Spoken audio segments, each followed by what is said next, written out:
up, y'all? This is Angliz and this Barbarason TV, and today we got the rising and falling of 23Rackz. If y'all don't know who 23Rackz is, 23Rackz is a DMV rapper. He passed away. He was 16 years old, but I probably got hip to his music around when he was probably 14. He had a popular song out that went viral, and everybody had started listening to his music because he was young. He was like in the first wave of the young rappers that rap the drill music. It was like he was so young to rap like an adult. It's like he'd been here before because he was talking about that life as a youngin'. So we was all in tune to it. The whole city was in tune to it. Everybody was paying attention. But before rap, I did my research. He was an honor roll kid. He was a good kid. He went to school. He was trying to do the best for himself. I guess the streets be everybody's downfall. So he got into the streets. He from Savannah. Savannah is a neighborhood that's in the ghetto. Savannah, Southeast, ain't it? Yeah, Savannah, a ghetto, a neighborhood in Southeast. That's where he from. And that's just how the neighborhood got to him. I guess he learned the neighborhood and the street life rolled over and it overpowered the honor roll student. And he became 23Rackz, and he just was a young drill rapper, and he was living that life, living by that life. So his rap career started taking off. He started buzzing. He started dropping songs. He was getting 100,000 views, 200,000 views. The city was liking his music. He was turned up. He ended up starting getting a buzz. He started getting bookings. He started getting shows. He started getting recognition. Everybody started paying attention to him. Rap lists was coming out. He was in the top rap lists.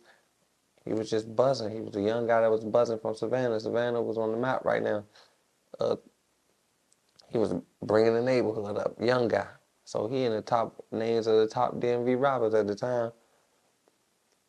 So you know what comes with rap in the city. Once you from the DMV, if you're a big rapper, you know some beef that come with it if you're a street rapper and a drill rapper. So he was into it with some GBG guys, and they was making diss songs. They was going back and forth. They was going back and forth in the music. So they was making songs, they was doing hundreds of thousands of views, and it was just drawing attention to the city. Like, the city was in tune to the beef. Like, that's what all the kids be into. Like, all the kids know who getting into it with who, why they getting into it and all that. They be all coming to me on YouTube. Like, I don't even know the name of the groups or the guys. I'm just learning this as I'm doing the research because my fans asked for me to report on this one. So I don't really know 23Rackz. I never really ran into him personally or had no personal relationship with him, but I know of him and what he did and the impact he had in the short amount of time that he was in the DMV music scene. And he did what he's supposed to do. Wale even found a liking to him. Wale reposted some of his music on his Insta story before even give him shout outs after he passed away. I feel like they be using his name clout chasing because 23Rackz should have had a Wale feature and video, but that's just my opinion. So he getting into it with the other side as he blowing up as a rapper, so they going back and forth. So they making videos, they taunting each other. You know how the drill scene is, talk about each other, dead homies, what's going on in the neighborhood, who's sliding, how about cars, this, that, and the third. So 23Rackz is a young up-and-coming DMV rapper. He feeling himself, he got the buzz. He just feel like he unstoppable. That's how I was feeling when I was a kid and I was coming up with my rap buzz. He just feeling unstoppable. So he getting into it with the ops. So one day he outside, he on his Instagram. It's probably early in the morning, bright early in the morning. Let's say 10, 11, 12 o'clock in the morning. He makes an Instagram post live outside. He go live outside on Instagram and taunt the ops like, I'm outside, y'all know where I'm at. He dropped the location. He had the pistol on him so he felt safe. Allegedly, the ops pulled up and crept up on him and fired shots at him, and he was struck. He ran into a building and he passed away with a firearm on him. He had his firearm on him. He didn't get to get it out and use it. He dropped his location early in the morning. I don't know why he did that, but I can't say, like, no, he's a kid. People caught up in the moment. Everybody get caught up in the moment. I did some things that caught up in the moment. I regret it. I just thank God that I made it through my situation. He ended up losing his life behind doing that. Only on Fox 5, the family of a young D.C. rapper killed in Southeast D.C. last week opens up about his battle trying to keep his teenage son away from D.C. streets. 16-year-old Justin Johnson was shot and killed in Southeast D.C. last Thursday morning. Stephanie Ramirez is live outside of D.C. Police headquarters with that interview. Steph? Sharon, and the number one message this family has for the community is that 16-year-old Justin Johnson had a family and he was loved. I spoke with his father today, who tells me he is still in shock and that a number of people were trying to help get his son off D.C. city streets. I heard a rap, one of his raps for the first time the other day, because didn't even want to listen to it because I wanted him to go to school. So he said, I got 1 foot in and 1 foot out in one of those raps, and I don't know what to do. Because they were saying, Justin, come with us. His managers and them, come with us. You got to put that behind you. But he said, no, I'm better off right here. Michael Johnson is the father of 16-year-old Justin Johnson, a teen many knew in the neighborhood and on social media as an up-and-coming rapper named 23Rackz. The teen's manager tells Fox 5 the young rapper signed with a label named MGE in 2020. Johnson's father tells Fox 5 he didn't know that much about his son's rap career. Michael Johnson says his son grew up differently and as a child was an A student at J.O. Wilson Elementary and Stewart in Northeast D.C. His father says the son even received tuition offers to attend private school. However, as the older Johnson says his son got a little older, he started acting out and running away to be with friends in Southeast. In the family's battle, Michael Johnson tells Fox 5 he even asked court officials to hold his son on a previous gun arrest, trying to get the 16-year-old help, and sought counseling, but it took too long to get a diagnosis. These are the teen's sisters. It's hard to see on social media that he's really gone. And I see a lot of comments on social media saying like, oh, well, he was in the streets, he's 16 and he didn't go to school and this, that. He was an honor roll student. They skipped him a grade. Like, he was street smart and book smart. Like, he was well before his time. It takes everybody to help these kids. Guys, even the teen's manager said he was working to get Johnson out of D.C. to work on his rap career in Georgia, but that was not possible because Johnson had an ankle bracelet on. Fox 5 reached out to D.C. Public Schools, Youth Services, and police. We are still waiting to hear back. We do not know the motive. According to the family, though, we are told that the 16-year-old had posted his whereabouts on Instagram last week and was shot and killed not long after. Back to you.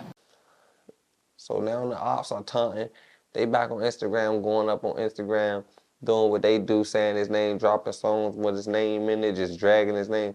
They end up going to jail because they got caught on a Ring camera. It's a Ring camera that was in the neighborhood that seen some suspects walk past it, and they heard the conversation that the suspects having after and before the murder. They got it all on camera. So now they got it on camera, and the other guys rap too. The rapper that was locked up, his name is GBG, Lil Active. Lil Active was arrested for the murder of 23Rackz. And he awaiting trial right now. Lil Active is a rapper too. He get hundreds of thousands of views. After 23Rackz died, a rapper appeared, Lil Active, 300,000 views, 200,000 views, 100,000 views out of nowhere. I never knew where these views would come from. I never knew what it was. Nobody never knew nothing until he went to jail for the murder or alleged murder of that. But it was caught on camera. This is all public knowledge. These are all things I learned from YouTube and public knowledge. So now, GBG, Lil Active, he locked up in jail awaiting trial for that murder. So 23Rackz passed away. But before 23Rackz passed away, he had signed a record deal. He had signed a record deal to MGE. MGE is a record label. Some guys from Bowie who started a record label. I don't even want to put their business out. They got some, swear they came up on some PPP money, some little EDD money, little scam, and sir tried to start a record label, try to act like he was really getting money. Finesse a couple rappers to finesse they soul over. But he signed Fat Trail, and a guy that ain't had nothing, so he fake signed 23Rackz. I don't know if he gave no money or nothing. I don't know if he gave him no money. I ain't see no money. He didn't give him no apartment, no car. He ain't take him out the hood or nothing because he passed away. Like, how he signed a record deal and you leave that little boy in the ghetto? Like, that boy ain't never supposed to see the ghetto again, bro. He signed a record deal. Like, take him out the hood. Like, let him go to school. Make sure he go to school. You put him in school or somewhere else, and y'all get this music career together. But I can't speak for other people. So he ended up signing a music deal to MGE. He passed away, and that's just all it was. They say his name right here and there, try to keep his name alive, but what else could they do? They could have did it while he was here.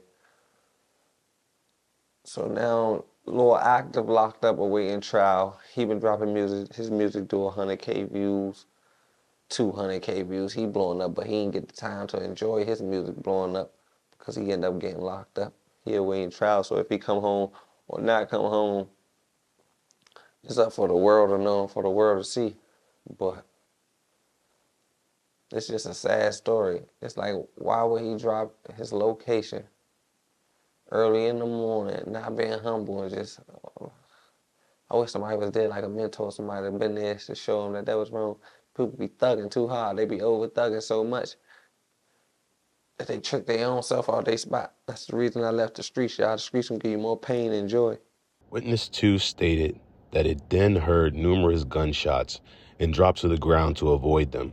Witness 2 stated it then observed the same black male subject run into building 2230, and an unknown female pick the young girl up and take her into building 2334. Witness 2 stated it did not observe who was shooting, nor did it know where the gunshots came from. CCTV review and investigative efforts. Detectives were able to review CCTV footage that was recorded at the apartment complex, Woodbury Village, in which the descendant was murdered on the date of the murder. Detectives reviewed a CCTV angle from a camera fixed to 3249 23rd Street Southeast. This angle shows the intersection of 22nd Street Southeast and Savannah Place Southeast. This timestamp that is digitally inserted into the frame. At 11:07 a.m., these subjects stop in the intersection of 22nd Street Southeast and Savannah Place Southeast.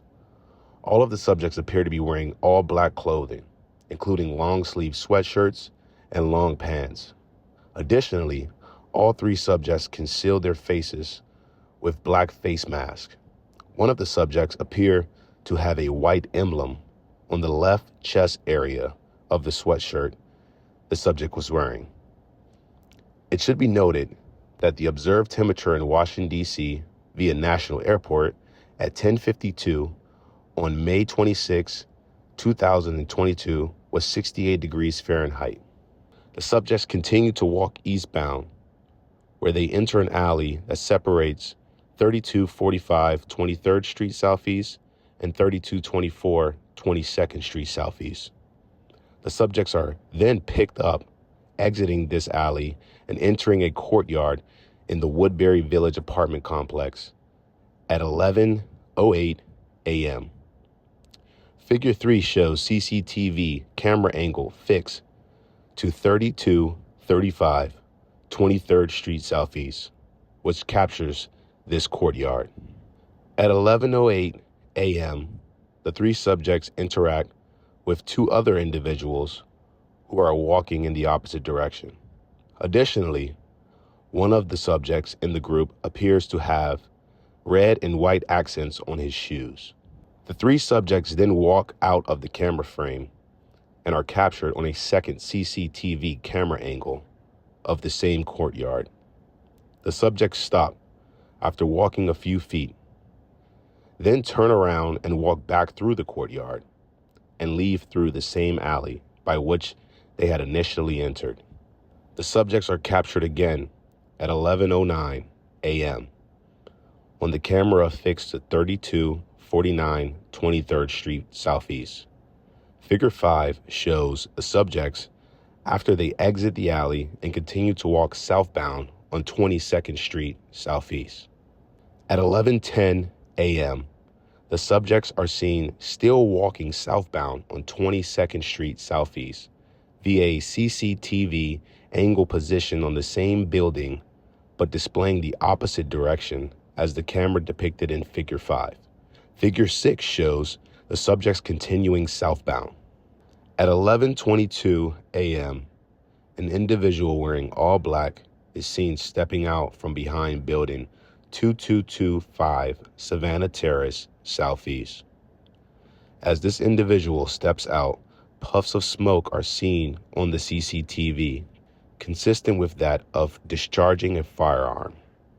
It appears that at least one other individual is with the first shooter, as a third leg is seen also coming from behind 2225 Savannah Terrace, Southeast.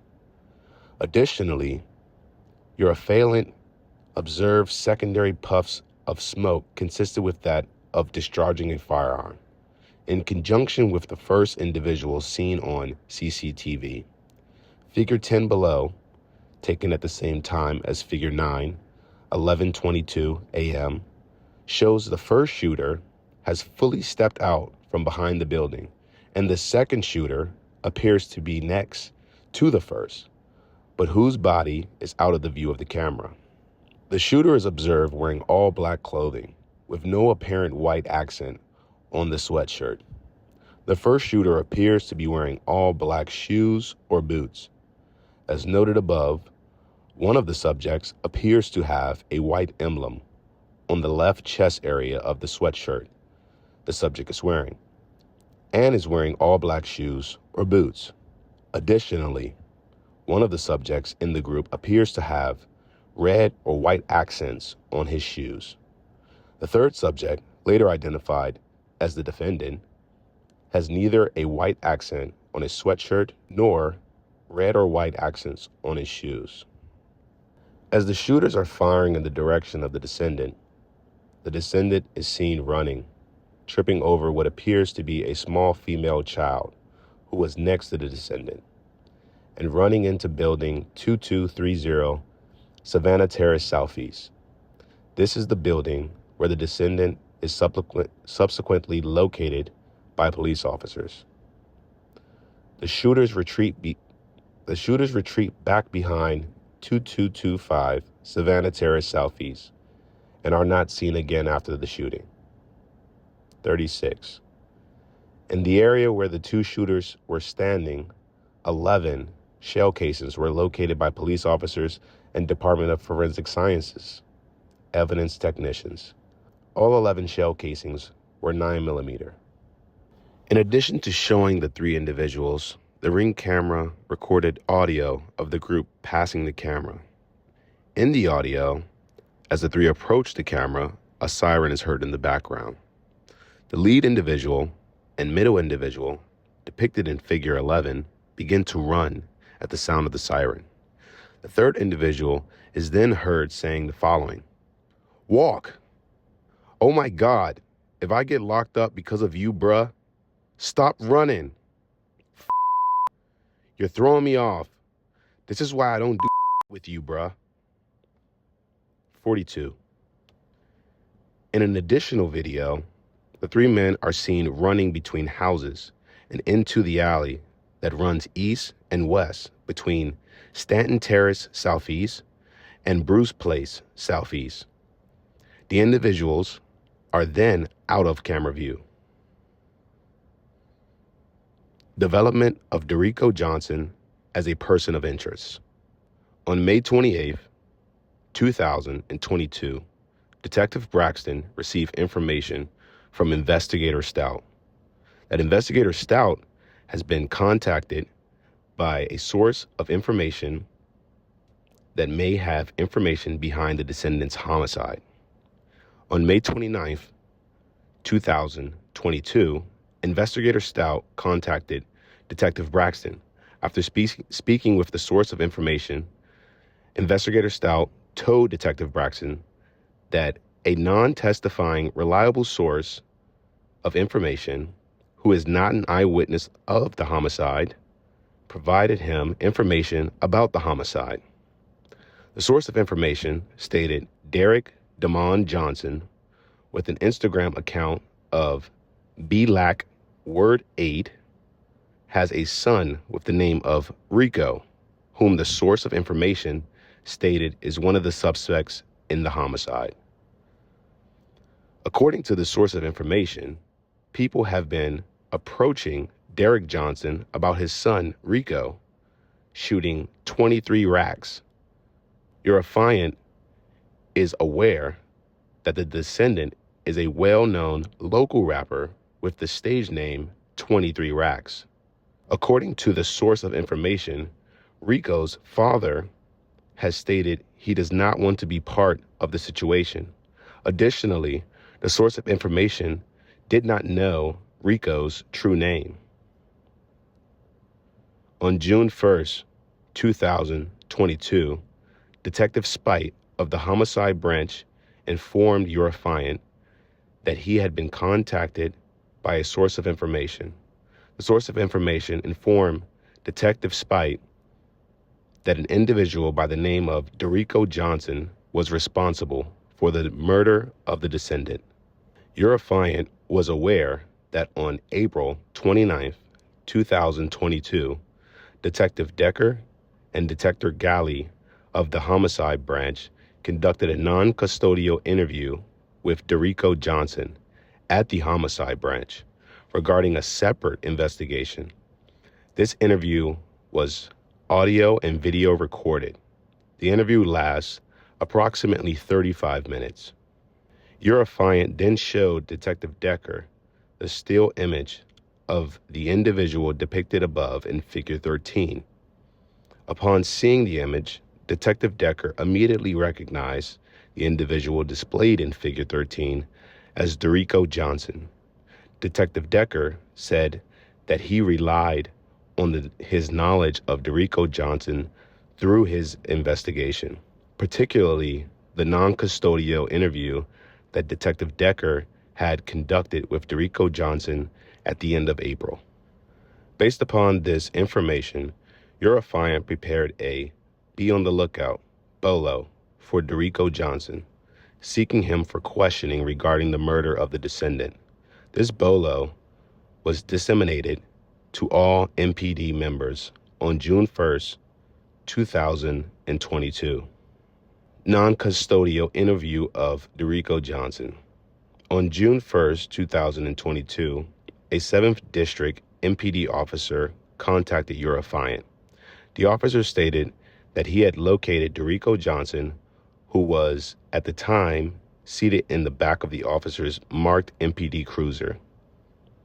At the request of your affiant, the officer asked Johnson if he would be willing to voluntarily go with the officer and be transported to the Homicide Branch for questioning. Johnson agreed. Johnson was transported to the Homicide Branch. While being escorted into the building, Johnson was in handcuffs. Upon entering the interview room, officers also affixed a leg shackle on Johnson's left foot. Detective Braxton entered the room and instructed the officers to remove the handcuffs and leg shackle, as Johnson was not under arrest and had agreed to be transported voluntarily to the Homicide Branch. Johnson was then interviewed by your affiant and Detective Braxton. The interview was audio and video recorded and preserved. As Johnson was not under arrest and had appeared voluntarily, Johnson was not to read the Miranda warning. While obtaining Johnson's biographical information, Johnson provided the target number to detectives as his phone number. Johnson brought up the descendant during the interview before either detective made mention of him. Johnson indicated to the detectives that he was friends with the descendant and that he was mourning his murder. Johnson told detectives that his father's name is Derek Johnson. This appeared to corroborate the information given to detectives by the first source of information.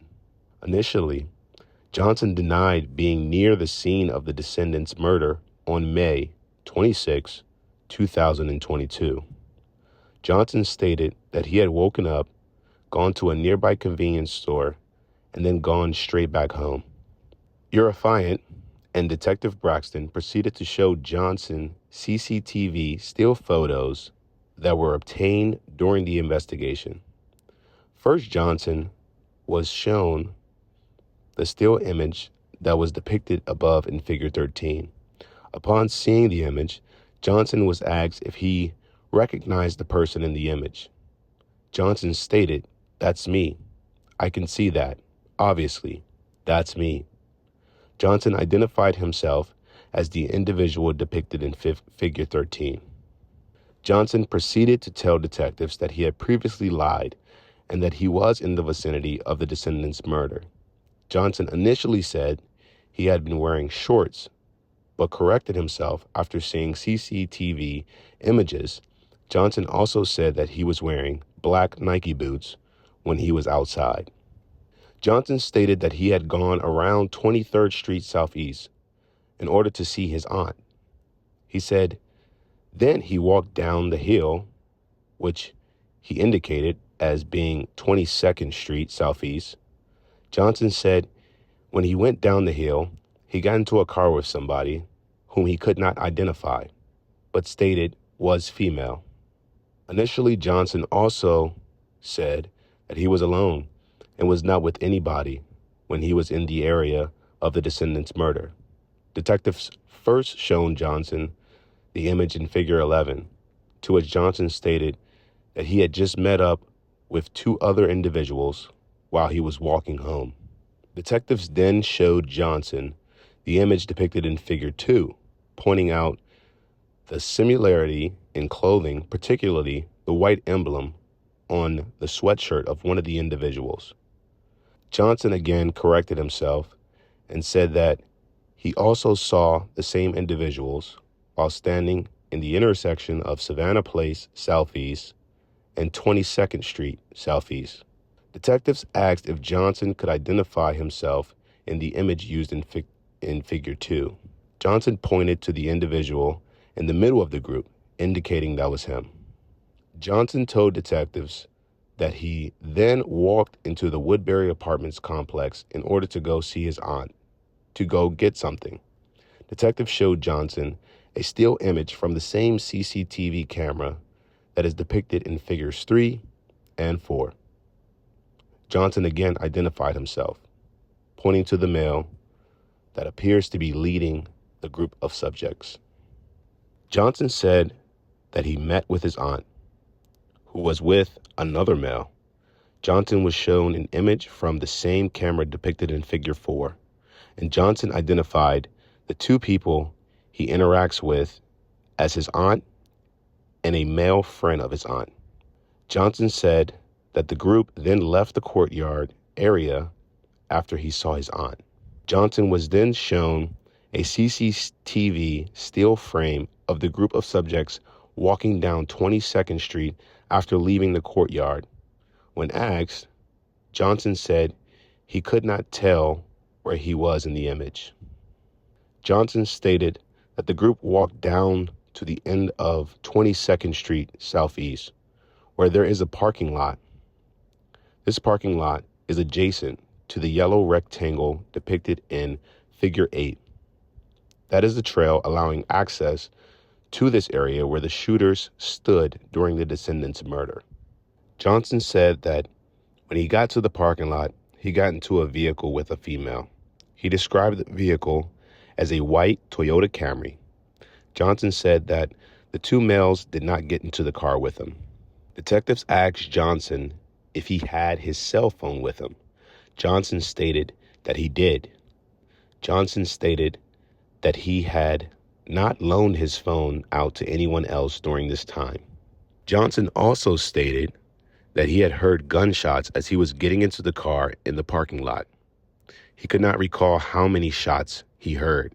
Johnson said that the female driver took him to his sister's house, which he indicated was in the area of Alabama Avenue Southeast and Stanton Terrace Southeast, though he did not provide an exact location. Johnson said that he stayed at his sister's house for a few minutes before leaving and walking home. Detectives pointed out that Johnson indicated he was walking with two other males down 22nd Street Southeast. Then, According to him, he got into a car and drove away from the area, leaving the other two males. After a few minutes of being at his sister's house, he then walks home where, at some point, he meets back up with the same two males. Johnson stated that the two males happened to be walking by when Johnson left his sister's house. Detectives asked Johnson if he had a gun with him when he was in the area of the descendant's murder. Johnson first said no, then said, "Yeah, man, I'm sorry." Johnson stated that he carried a gun to protect himself. Johnson was asked what kind of gun he had. Johnson said that he forgot what kind of gun he had. Johnson said he couldn't remember the caliber of the gun, but said it was probably a .45. Detectives asked Johnson if he had given the gun to one of his friends, and Johnson said no. When asked where the gun was now, Johnson said that it was gone and that he had gotten rid of it. At the end of the interview, Detective Decker seized Johnson's cell phone in connection with a separate ongoing homicide investigation. After this, the interview concluded. Detectives then drove Johnson to an address he specified and dropped him off. Follow-up CCTV obtained. On June 9th, Eurofient obtained additional CCTV footage from an Apple Tree Early Learning Public Charter School, Douglas Knoll location, with an address of 2017 Savannah Terrace, Southeast. Figure 14 below shows the overhead map of the area with this location marked. Eurofient obtained CCTV footage that depicts the front parking lot as well as the entirety of Savannah Terrace Southeast in front of the location. Eurofient also obtained CCTV footage that depicts the rear patio and grassy area behind the school. The timestamp on the CCTV footage is approximately 3 minutes ahead of real time. At the timestamp, 11:19:17 seconds, approximately 11:16 a.m. real time, two subjects are seen passing the camera walking westbound in the grassy area of the opposite side of the fence that borders both the school and the area where the shooters are standing during the descendant's murder. At timestamp 11:19:20 seconds, a third subject follows the first two subjects. All three subjects appear to match the same lookout of the subjects seen on CCTV as previously shown throughout this affidavit. Figure 15 shows these subjects in CCTV. At timestamp 11:22:26 seconds, approximately 11:19 a.m. real time, the three subjects walk back in the opposite direction, back towards the small trail that leads into the grassy area where the shooter stood during the descendant's murder. Figure 16 shows the three subjects walking back. The descendant is murdered at 11:22 a.m., approximately 3 minutes after the subjects were seen walking back in the direction where the shooters were captured on CCTV, shooting the descendant. At timestamp 11:27:13 seconds, approximately 11:24 a.m. real time, two subjects are seen running away from the scene of the descendant's murder. The shoes of these subjects are captured on the same CCTV and appear to match the same shoes that two of the three subjects were wearing, black shoes with white socks. See figure 4 and 11. At timestamp 11:27:16 seconds, a third subject is seen running behind the first two. The third subject appears to be wearing the same shoes with red and white accents seen previously in figures 4 and 12. Figure 17 shows subjects fleeing. The three subjects run out of view of the CCTV and are not captured again by the Apple Tree cameras. Eurofient viewed the CCTV angle that captures the front parking lot and the entirety of Savannah Terrace Southeast in front of the school. At no point immediately before or after the murder did Eurofient observe a vehicle similar to a white Toyota passing in front. Additionally, the three subjects do not pass in front of the school along Savannah Terrace Southeast. Two confidential sources of information have separately identified Johnson as being responsible for the descendants' murder. One, by saying the shooter is the son of Derek Johnson, named Rico. And the second, by identifying Johnson's full name, Derico Johnson. Johnson confirmed that his father's name is Derek Johnson to detectives during a non-custodial interview. In the same non-custodial interview, Johnson identifies himself in several CCTV image stills showing him with two other individuals. These include figure 2, 3, and 13. Through these identifications, Johnson placed himself in the immediate vicinity of the descendants' murder, just minutes before the shooting. Johnson identifies himself in the group of three subjects seen in the area of the descendants' murder. These three subjects are seen walking behind the Apple Tree Charter School, then walking back towards where the descendant was murdered. The subjects are then seen less than 2 minutes after the descendant's murder fleeing the scene. The shoes of all three subjects are consistent with the images of the subjects prior to the murder, one of whom Johnson identified as himself. Additionally, Johnson stated he had been wearing black Nike boots on the day of the murder. The shoes seen in figure 17 appear consistent with the size and appearance of black Nike boots. As noted above, the first shooter is observed wearing all black clothing with no apparent white accent on the sweatshirt. The first shooter appears to be wearing all black shoes or boots. One of the subjects appears to have a white emblem on the left chest area of the sweatshirt the subject is wearing, and is wearing all black shoes or boots. Additionally, one of the subjects in the group appears to have red and white accents on his shoes. The third subject, later identified by Johnson as himself, has neither a white accent on his sweatshirt or red and white accents on his shoes. Thus, by this process of elimination, the subject who is fully observable in figure 10 is Johnson. Johnson admitted to detectives that he was carrying a gun when observed near the scene of the descendants' murder. Johnson indicated that he could not remember, but that the caliber was possibly a .45. The shell casings found at the scene of the descendants' murder were 9mm.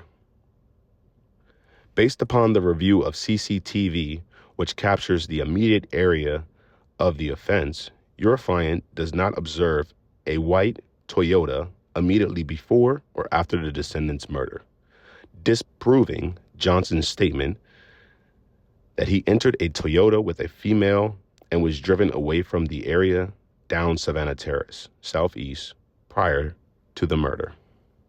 Based upon these facts, Eurofient believes probable cause exists to charge Derico Damon Johnson with the below listed offense in connection with the shooting death of the descendant, and respectfully request that a D.C. Superior Court judge issue a warrant for his arrest.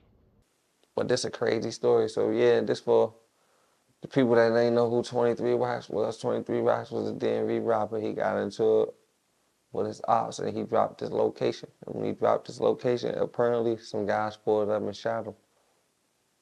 And he passed away. He died at 16 years old, y'all. He was a 16-year-old kid. honor roll student.